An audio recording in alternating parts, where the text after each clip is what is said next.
Now, President Bola Tinubu has returned to Nigeria after a two-day state visit to the UK.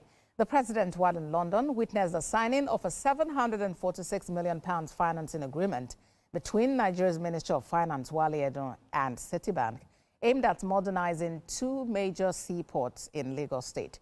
The deal focuses on the rehabilitation and expansion of the Apapa Port Complex and the Tin Can Island Port, which are critical to Nigeria's trade and logistics network.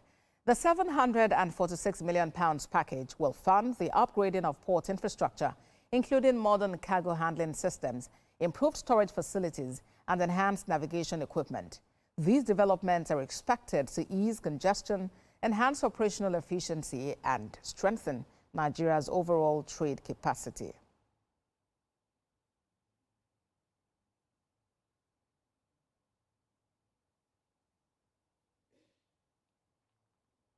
Captain Iheanacho Ebubeogu is a master mariner, foreign-going, and maritime consultant. He joins me on TVC News at 7 as we explore the significance of this deal. Good to have you join us. Well, £746 million is huge. What specific project do you see this agreement address in repositioning the Apapa and Tin Can Island ports, and what is the significance? Yeah, thank you very much for having me. Port rehabilitation and modernization, we speak to two things. The rehabilitation has to do with addressing the dilapidated infrastructure, while the modernization component will have to make our ports to be digitally driven by ICT applications. And the significance of this is that it will raise the port reputation amongst the shipping community. And the dividend to do this are very many. There will be port economic growth, which translates to national economic growth too. There will be GDP growth. There will be employment. There will be environmental sustainability. There will be safety and security. And there will be foreign direct investment attraction to Nigeria. And these are the dividends of what is going to happen. You have ruled out a number of dividends. How soon are we likely to see these materialize, and how exactly would it boost our perception in the shipping community, as you inferred? Well, to the best of my knowledge, these things are phased out. And the reason why the development will be phased is that we can't stop port development. What Nigerian Port Authority, I think, intends to do is, at least at any time T, each terminal will have about 60% of its facility working, while about 33% will be undergoing rehabilitation. This will happen concurrently because we can't close our ports. But at the end of the day, when everything is addressed, then we shall be in full place to benefit from this gesture. But then it's also good to quickly know that there are other things we need to do to complement this rehabilitation and modernization. I am saying this because I don't want us to rest on our oars. The port wears two caps.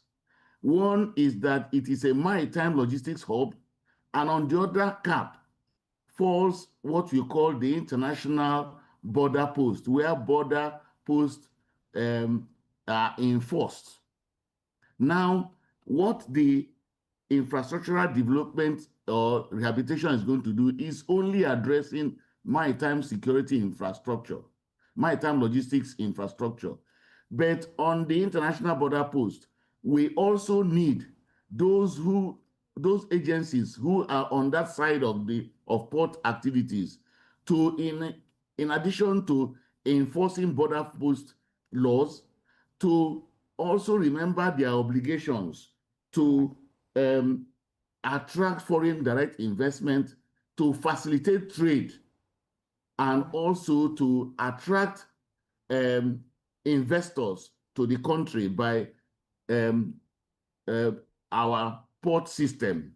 And these two things will complement each other to make the port of our dream. The second intervention I want to make is that NPA is presently developing a port master plan that will integrate the port and its maritime industrial environment.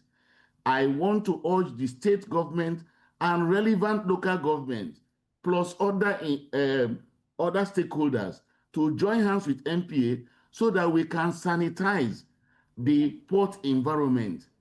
All right.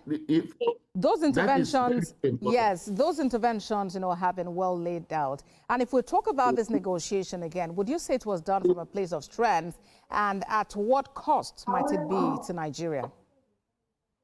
No, I think for me, the interest rate is not bad, considering the time it will span through. So we don't have anything to lose, so long as we get the port running as a new generation port at the requisite time, so that return on investment will coincide with the time it has been computed to do so in going to the negotiation. Master Mariner, foreign going, and maritime consultant, Captain Ebubeogu, thank you very much for your time on TVC News at 7.